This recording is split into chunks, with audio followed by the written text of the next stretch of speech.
I'm going to hit record. So we should be up and running and ready to go in 1 second.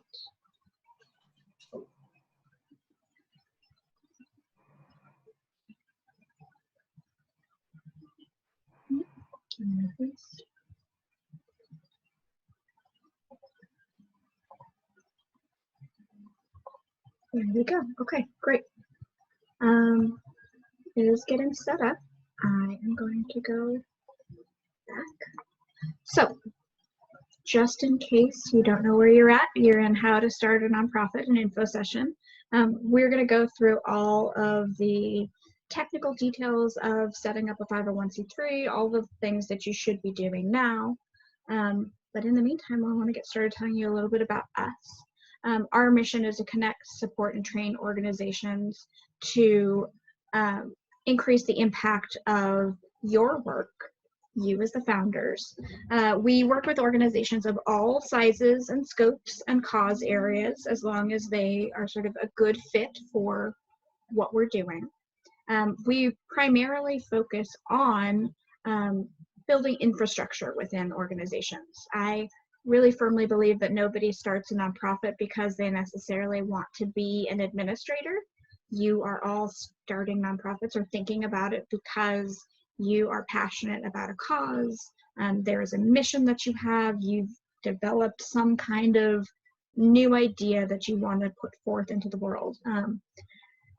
But you don't necessarily know about how to run a nonprofit, which is pretty specific. And in my very biased opinion, running a nonprofit is harder than running a for-profit business because there's a lot of extra rules in place to make it ethical and transparent. So our incubator program is designed to teach you all of those in and out things, like board governance, strategic planning, fundraising, leadership, all of the things that you're not necessarily coming into the organization with. Because we want you to be sustainable and be able to grow and do more good work in the world.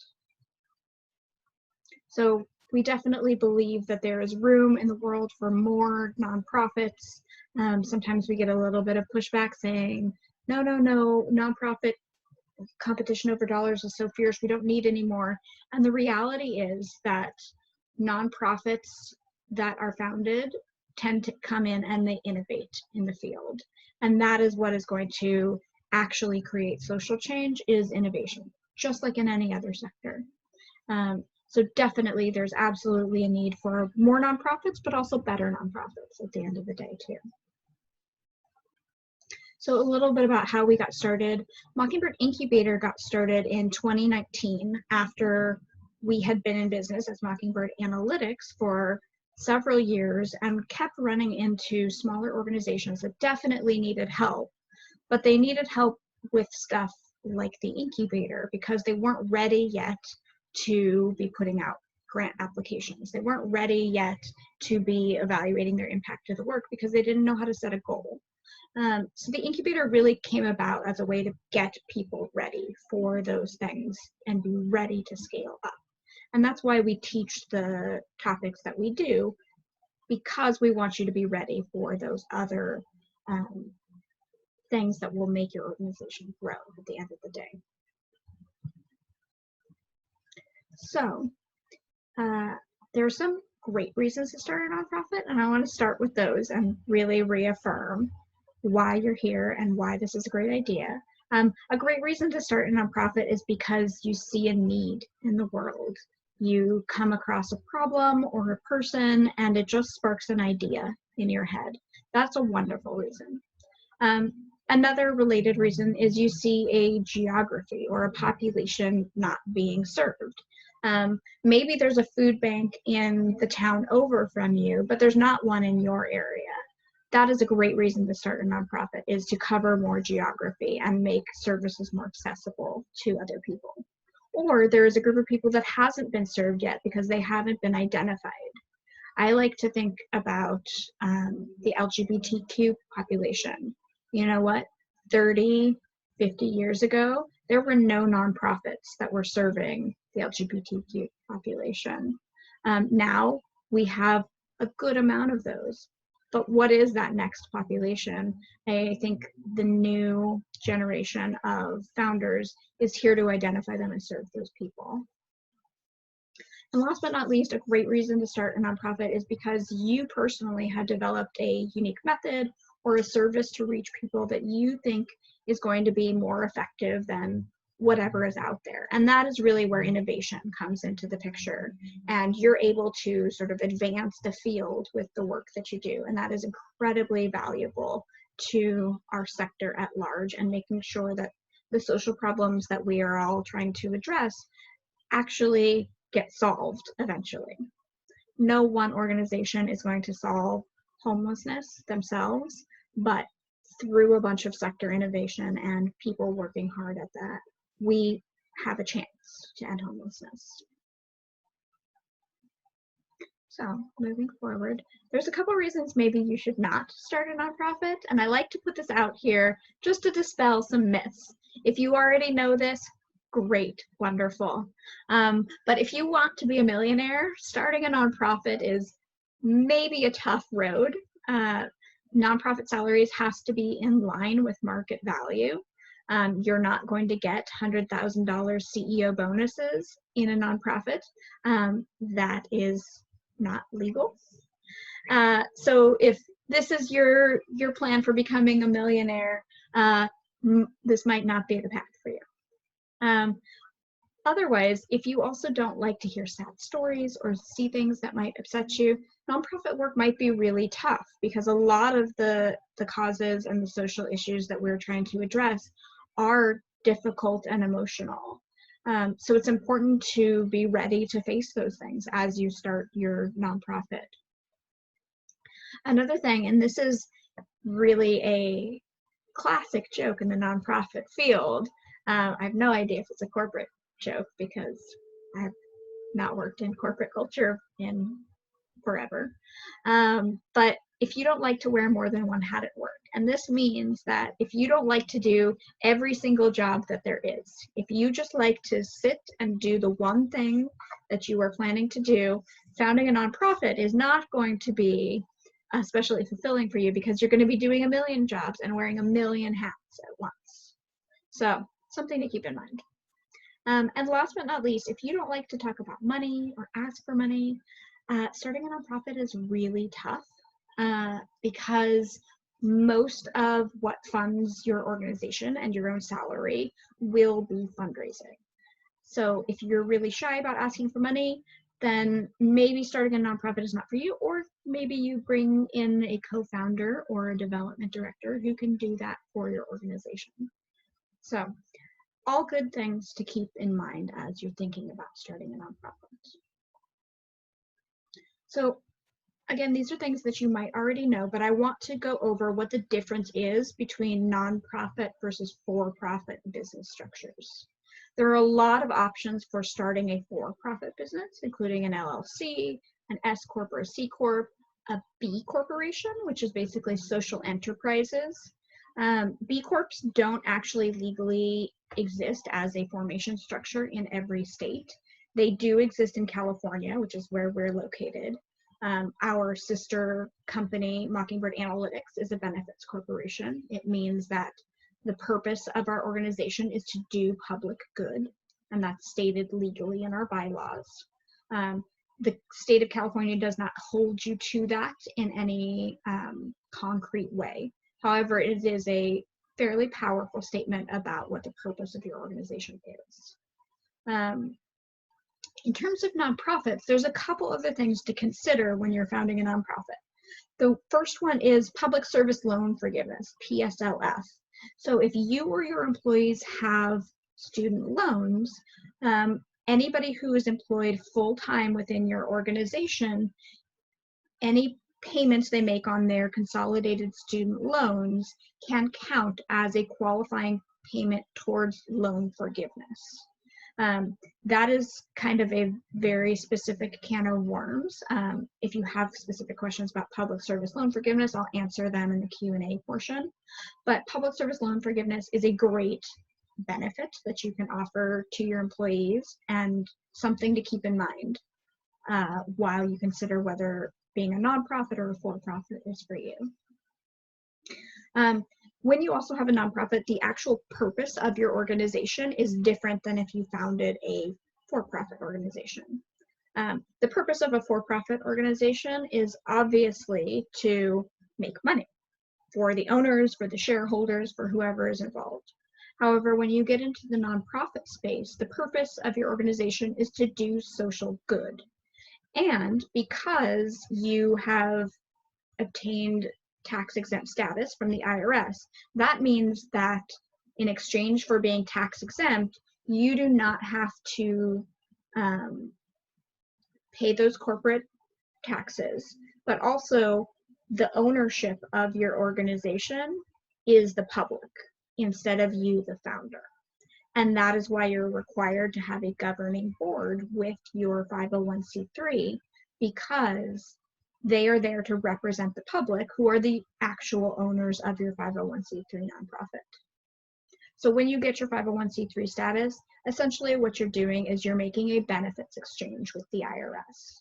You don't have to pay taxes, but your nonprofit is not owned by you. You have this extra layer of oversight, but you don't have to pay taxes. So it's something to consider when you're sort of weighing the options. The other actually kind of great thing about being a nonprofit is there are a bunch of doors to funding that open up when you get that tax-exempt 501c3 status from the IRS. The vast majority of grants out there only go to 501c3 nonprofits.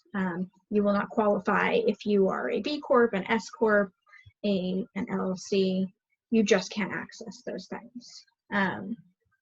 There are a lot of things that open up to you when you are a 501c3 in terms of funding.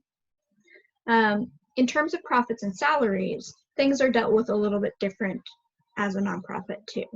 As a nonprofit, you are actually allowed to make a profit and charge for your work. That's actually just fine. There's a lot of myths about how you can't charge for your work if you're a nonprofit, and that's not true. You can charge for your work, but what you do with those profits is a little bit different.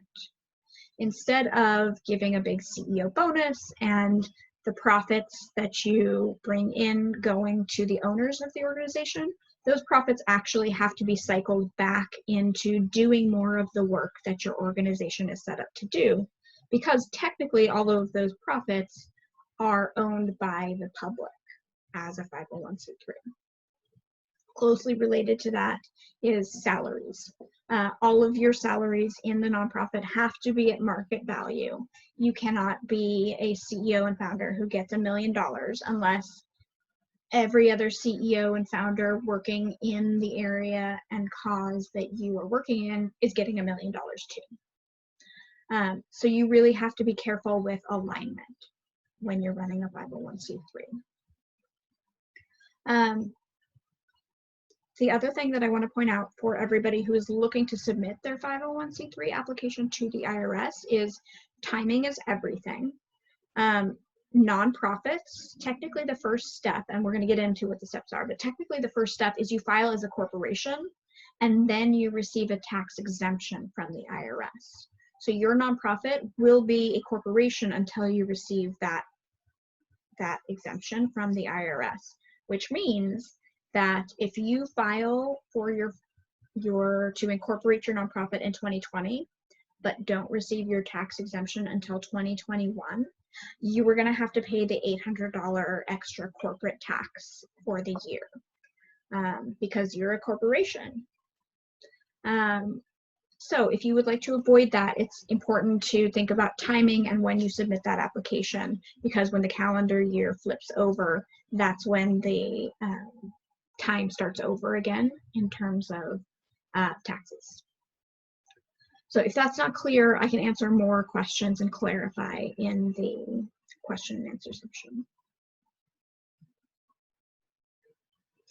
So when it comes to getting started with your idea, the place to really dig in and get to know what you're doing is you need to start with some market research and figure out what is out there before you really dive into starting your nonprofit. So first, we want you to be defining who is your population as closely as possible. think about this demographically, geographically, and be as specific as possible. Then we want you to compare yourself. Who else is serving the population that you want to serve? They don't have to be your sort of like direct competition. They could be serving somebody in a different area or a different state, or serving them differently than you plan to. However, you want to know who else is out there doing work that you can look to, and follow their lead. We all are standing on the shoulders of giants. We all work within an ecosystem. It's important to know who your partners are and what you can learn from them. Then after that, it's really incredibly important to articulate why your idea is unique. We have talked a lot already about sector innovation and making sure that we are working together as creatively as possible to solve the problems. I don't think any of our major social issues are going to be solved by just more services. Our major social issues are going to be solved by policy change and new methods that are more effective. So the first thing I would do is start talking about like why this work that you want to do matters. We talk about the incubator as being unique because we're the only nonprofit incubator out there that only solely focuses on infrastructure and how to build out the nonprofit. We don't focus on ideation, which is a lot of what other nonprofit incubators focus on. We just want to help you know how to run the nonprofit from day one as effectively as possible. That's why our idea is unique. And you need to come up with something similar to that that you can point to as, this is the reason that this needs to exist. And the last but not least, start with looking at the 990 forms of other organizations. 990 forms are basically the same thing as your nonprofit tax forms, except that they're not taxes. They are just like the public records of what all of a nonprofit's money has been spent on for the calendar year. So again, these are all public records, and you can look up any organization's 990 on an organization called guidestar.org. So when you're looking at who else is serving the population that you would like to work with, take a look at their 990s and you'll be able to see what they're paying their top people, who they are getting money from, who's funding them, who they are giving money to, what the cost of their organization is. And that's a really good idea to start helping you form what your budget should be. Instead of it being like, I'm just gonna throw a number at the wall. I don't really know what that budget should be. Looking at somebody else's 990s are a really good way to get a sense of what things can and should cost for your organization.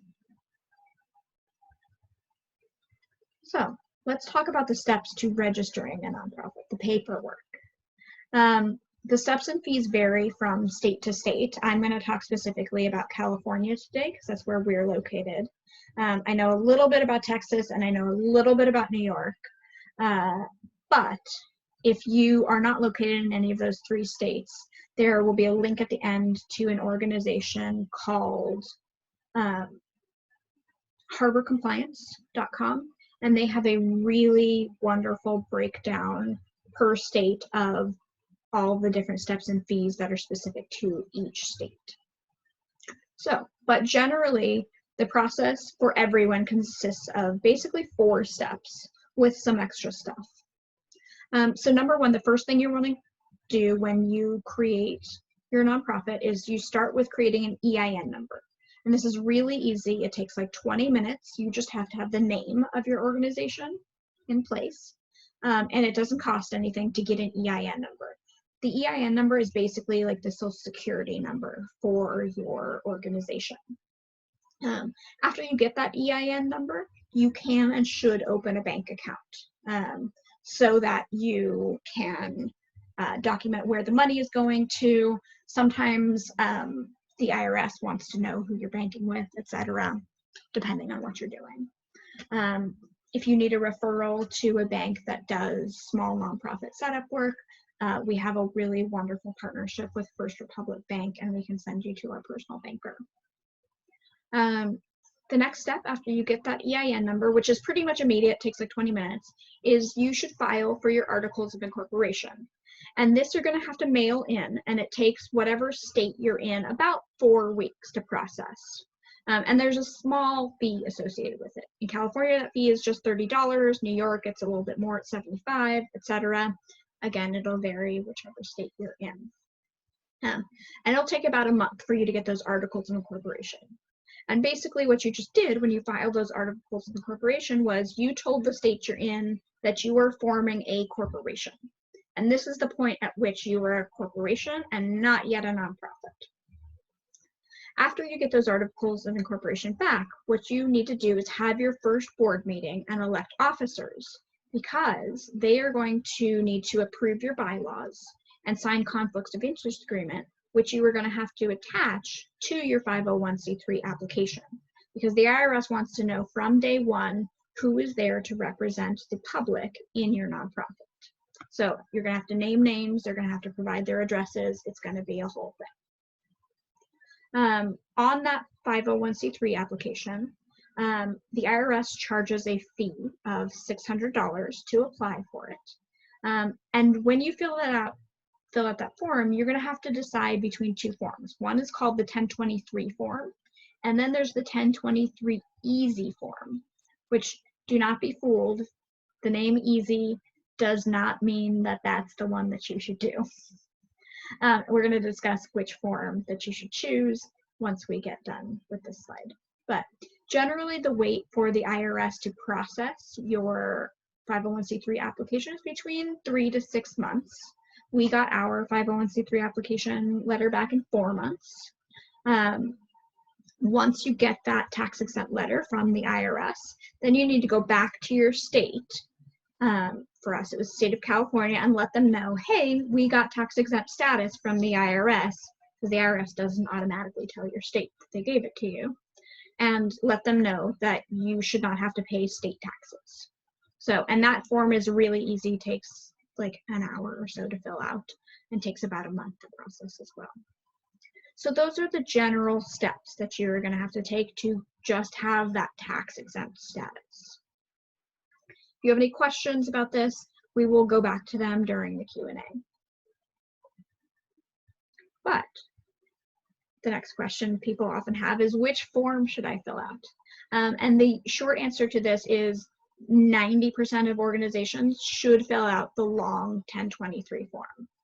So a couple things about the differences between the forms is, for the 1023 easy form, you need to have a gross income of less than 50K for the next 3 consecutive years. That means you do not plan on making a whole bunch of money, whether it's through charging people money for your services, whether it's through grants. You plan on being a really tiny organization and not doing that much for at least 3 years. You should also not have assets of more than 250K. So if you're coming in with property, which, like Jose, I know, is coming in with property, you will not be able to fill out the 1023 easy. The difference between the two of them is the 1023 easy is only 3 pages, but the full 1023 form is 28 pages. And it's unfortunate, it is more difficult, but there is a good reason for it. So the last thing about the 1023 easy is it's also easier because you can fill it out and pay for it online, instead of that whole big process where you have to print the long form, mail it, get it certified, all of that rigmarole. However, there are a bunch of really good reasons not to fill out that easy form. Number one, it doesn't ask any information about what you're planning to do with your organization. That's why it's easier. You don't have to prove anything to anybody about your intended uses of taxpayer money or not. And because of that, potential funders to your organization are like, well, we don't really know what you intend to do. The IRS hasn't vetted this. we don't feel as good about this, and you're less likely to be funded if you only filled out that easy form. The other thing is, if you do have a 1023 easy form, because you were not required to like report anything about money, your organization is not allowed to maintain separate accounts for donors to tell you how to use the money, because then there's no documentation of how they're telling you to use the money, and then you're in danger of being like a tax shelter. Not cute. There's a lot of sort of like ethical checks against being a nonprofit so that you don't use that status for evil instead of good. So the reasons that you should use that easier form is if you're putting together a short-term project, it's not expected to last a really long time, or you're planning on doing something super teeny tiny and small. The example that I have heard a couple of times is if you're planning on running a book club and for some reason like charging dues to people and want to not pay taxes on that income, however you end up using it, then it makes sense to fill out a 1023 easy form.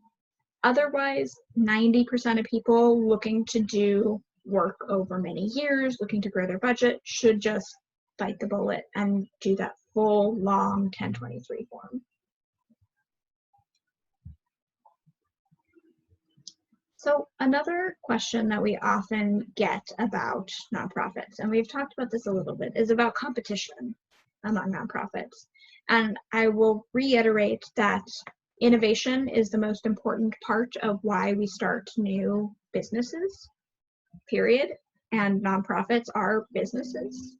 And it is also incredibly important that we don't see ourselves as competition. I really want to reframe that to think of ourselves as part of an ecosystem.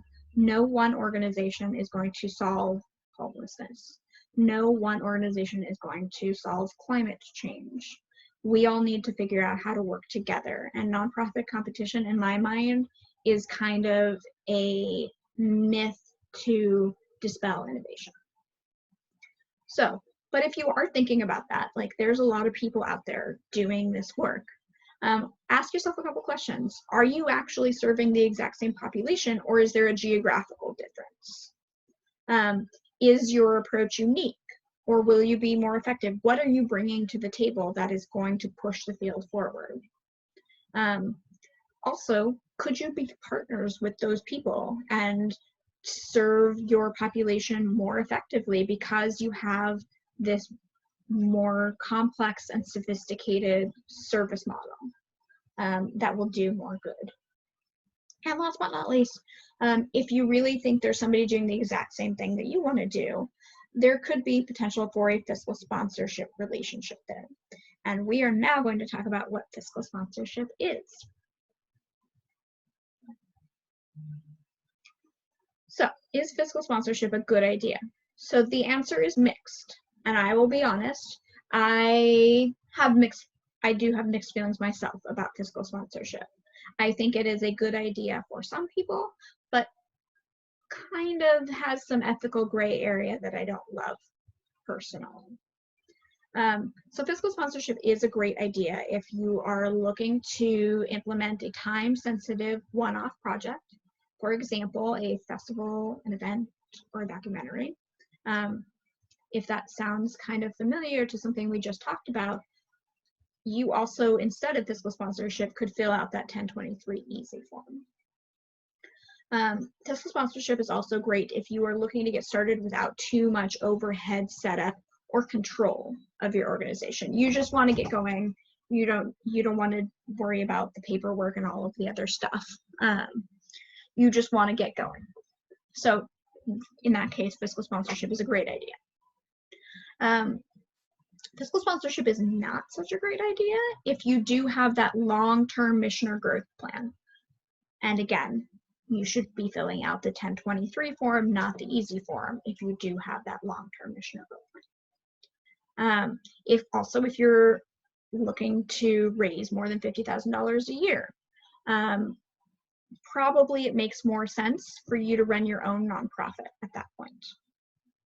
And then organizations who will be solely run by a volunteer board should probably just have their own 501c3 organization and not be fiscally sponsored.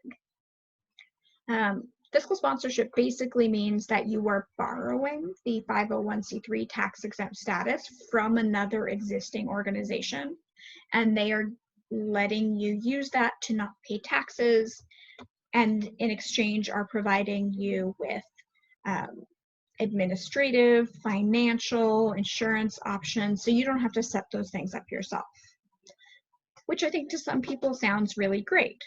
However, there are some pros and cons to that I want to make clear if you are considering being a fiscally sponsored organization.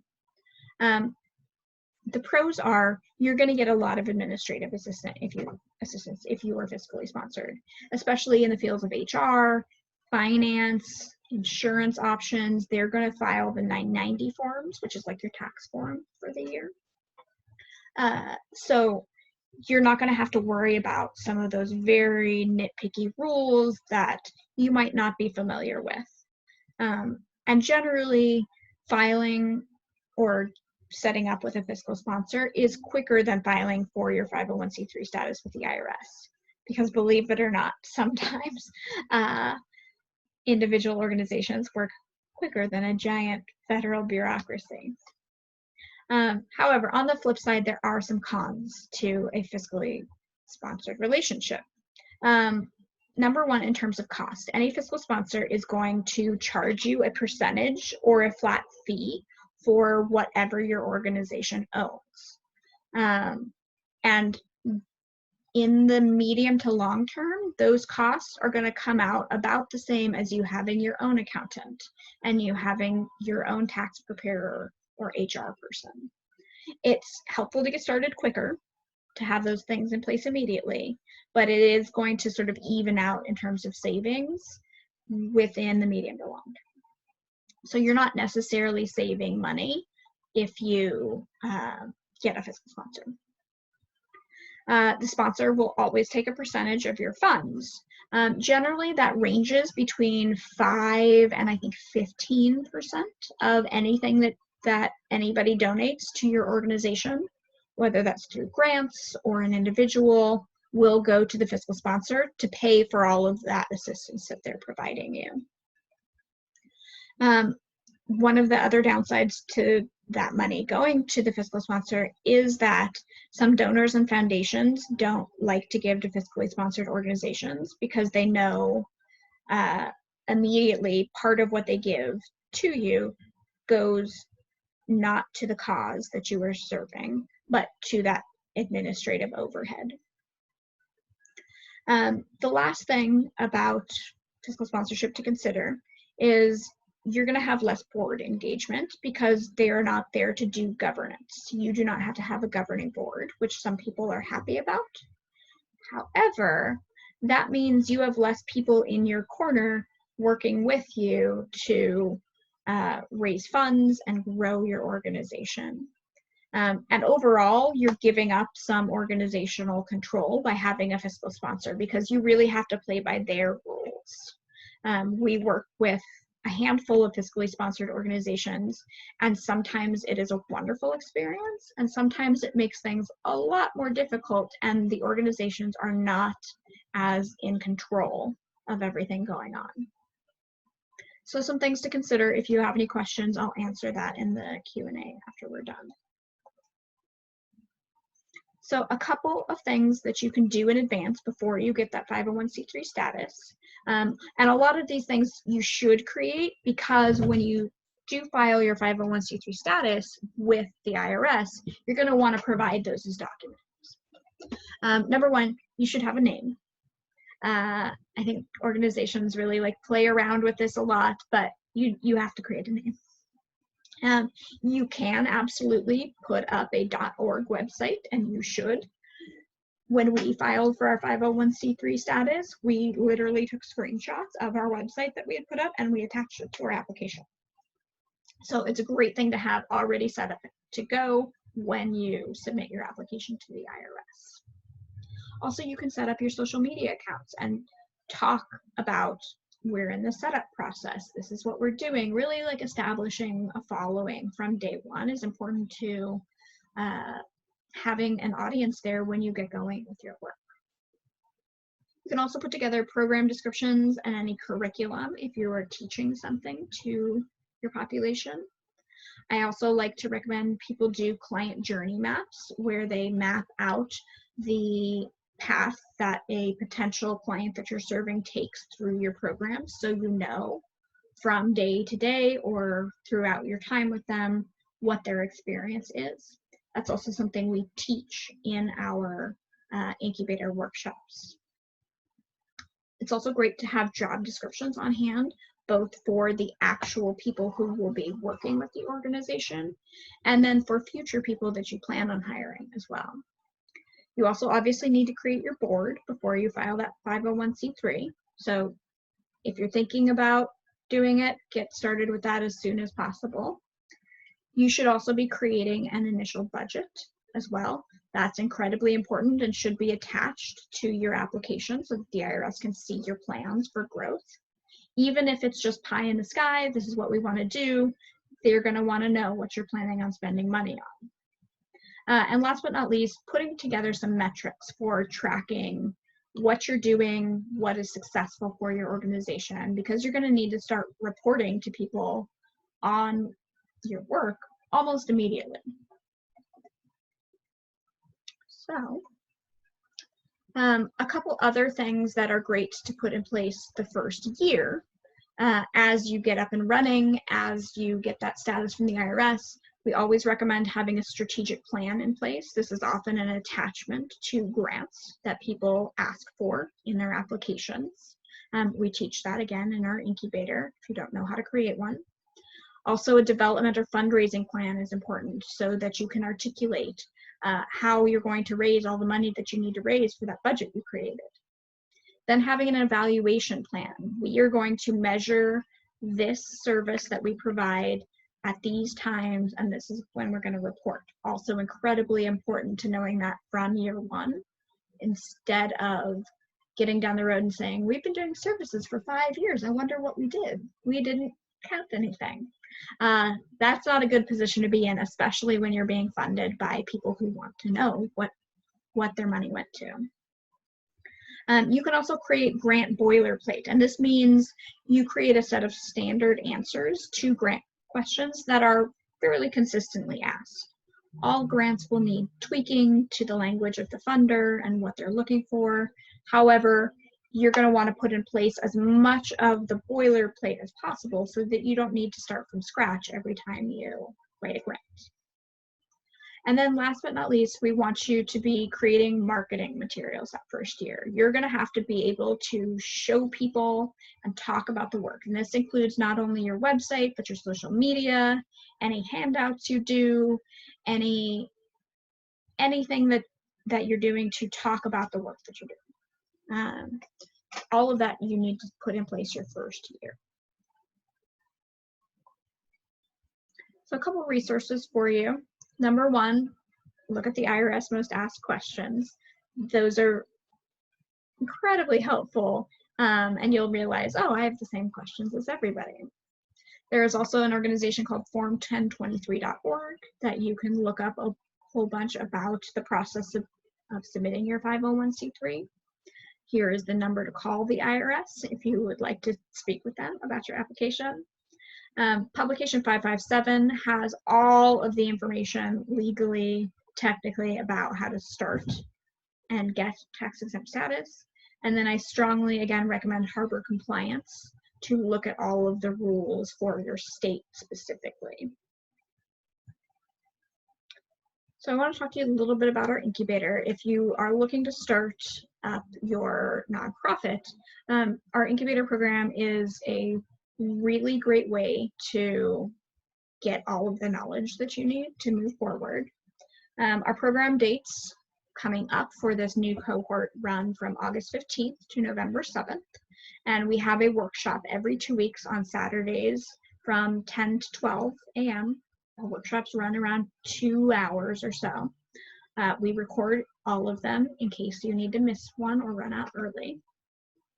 Our first workshop that's coming up is on August 15th, and it is strategic planning for founders. We start off with let's lay the groundwork for what you want to do for the next year. It says here that you can attend our first workshop. However, we are actually just about full. We have one last spot left for this current cohort. So I don't think we are going to keep it open. So if you are interested in joining the incubator, I would suggest submitting an application as soon as possible. We only let 10 organizations join us. And it does say down there, applications are accepted on a rolling basis. We are closing the application period early because we are almost full. So you have until Saturday at 5 p.m. Pacific Standard Time to get in your application. Otherwise, you're more than welcome to apply for our January cohort. So, and we do review them and accept based on whether we have space and whether they're a good fit for our work. So one of the things I want to highlight too is we also, for our cohorts, give away a grant of $600 to one of the people that participates. Our board decides who to give it away to based on the criteria that they set. So it's as fair as possible. But we want to get you started out at a place with just a little bit of support because it's hard to fund a nonprofit. So the people that are a really good fit for our incubator program are either just stepping into the executive director role or don't have any experience in the nonprofit sector. This is perfect for you. If we said anything today that was news to you, then this will be a good fit for you. Even if you've been working in nonprofit for a while but haven't worked on the sort of infrastructure side of running a nonprofit, still, you're going to learn a lot through this program. We also love people who are willing to put in the work and attend the live workshops, complete the assignments. You're really going to get out of it what you put into it. So a little bit about cost. The price for the program is $600, and we offer payment plans if you need them. So let us know what you prefer. We're always happy to accommodate people. So in exchange for that cost, what you get is those 7 live workshops. 5 of them are taught by me. 2 of them are taught by our partners who teach our finance workshop. So they'll work with you on your first budget. And then also a marketing and branding workshop to talk about getting started with all of the things that you need to sort of show your work to the world. In addition to that, you get lifetime discounted access to all our additional events. The one that we have coming up really soon is our How to Design a Survey workshop. That's going to be a really great, actionable, step-by-step, use this question, not that question conversation. We also include 2 30-minute calls with us to consult on whatever you would like to talk about as part of the incubator. Once we do our strategic plan and you complete it, we will review that strategic plan and give you feedback on what to do next with that strategic plan, maybe add in some extra strategies for you. We also give you a list of foundation grants that we think are a good fit for your organization after we get to know you through the course of the program. We're going to pick out and do research on 3 grants that we think you actually might get. And then last but not least is you get that lifetime access to our private Facebook group of founders who are always in there chatting about the work that they're doing, the challenges they're having, their big successes. It's a really wonderful resource as you get started and want to know other people who are going through the same process.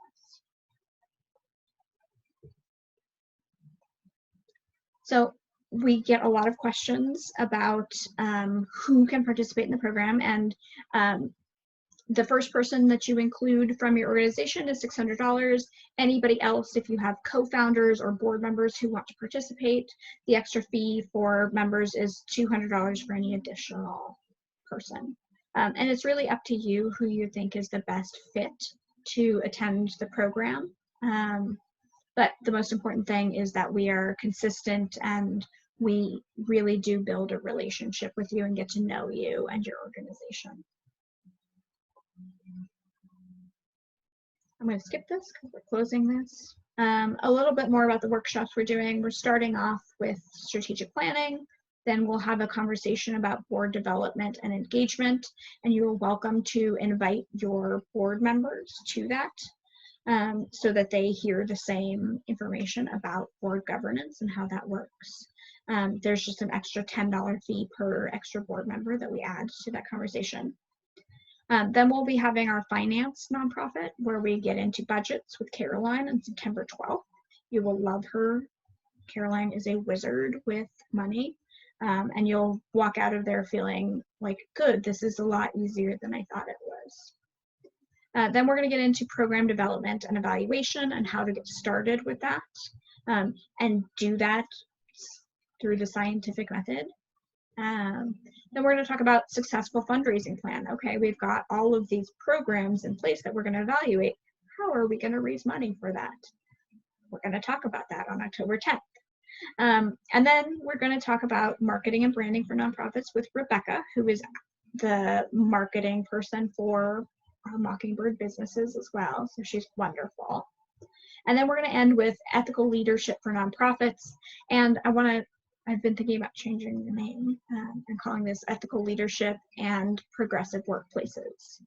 Ethical leadership is not just a sort of like mushy class on like how to show up and like demonstrate to people how to be a good leader. It dives down into the nitty gritty of how do you create workplaces that are ethical and value employees. I've worked in a lot of nonprofits and sometimes nonprofit culture can be really tough because we're dealing with some really tough issues. But I have come to a place where I really firmly believe that a nonprofit isn't actually making the world a better place if they are doing it on the backs of their employees and they are traumatizing them and not paying them living wages. So we get into some really nitty-gritty detail about running an ethical nonprofit as you are the founder.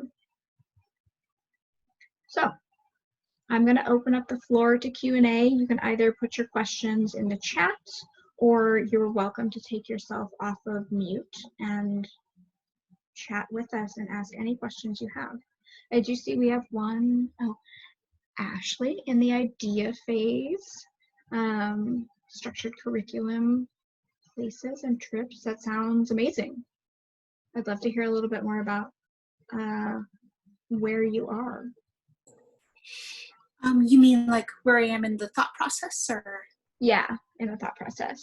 Yeah, so my idea initially was kind of born out of, so I'm Jewish, and there's a lot of Jewish trips, whether it's to Israel or to Poland, that are very centered around this sort of curriculum. But additionally, while I was still in college, I had the privilege of going to a conference on refugee resettlement that happened to be in Atlanta. So the university planned also like touring around the church where Martin Luther King preached and all this stuff, and just like bring everything to life from the conference. And then subsequently, with one of the Jewish groups, I was so excited for a trip that was supposed to be planned to South Africa, and then for funding reasons it all fell apart. And so I was already excited, so I'm like, all right, well, I'm just going to go with myself and figure it out. And so I put together this whole trip by myself, and it was just incredible to hear so much of this history and see it still alive, like hearing these stories from my Uber drivers and all of this stuff. And so I'd really love to kind of make this come alive for people. Wonderful. I'm very interested to hear back more when you make some decisions about how to run that. For sure. Does anybody have any questions about starting a nonprofit or the incubator or just anything specific to nonprofits that is on the top of your mind?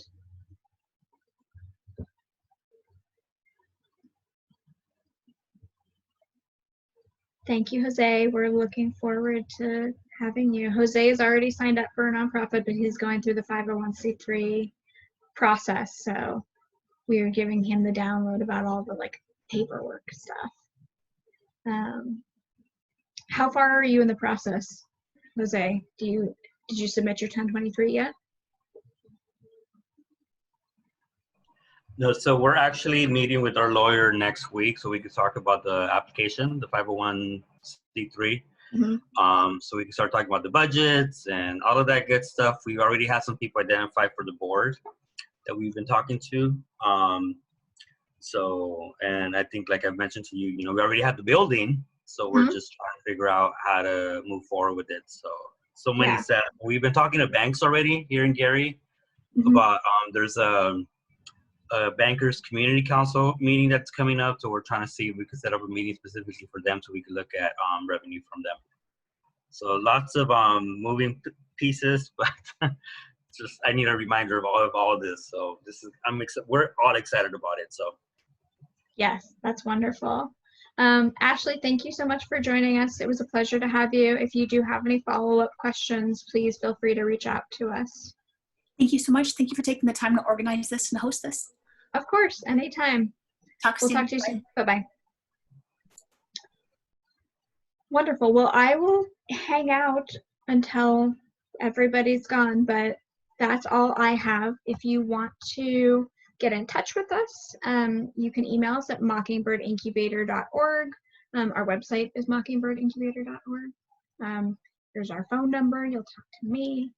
The application, here is the link to the application on our website. We will send you all of the slides from this conversation today so that you can see everything. You can also join our newsletter to get updates on when we're doing events and opening new cohorts. But in the meantime, it was a pleasure to have all of you. I look forward to chatting with you. If you want to talk about the incubator more, you're more than welcome to schedule time on my calendar in the next couple days. Again, we'll be closing this August cohort on Saturday at 5 p.m. But we will have a cohort opening up in January that you can fill out an application for now if you're interested. So thank you, Shahab, for joining us. I think you were supposed to be in another session, but you were able to make it today, so I'm glad you made it all the way through. Thank you very much. Bye, Jose. Bye-bye. Okay, well, I'm going to end our session now, but please feel free to follow up when you have questions. So thanks for coming, everybody.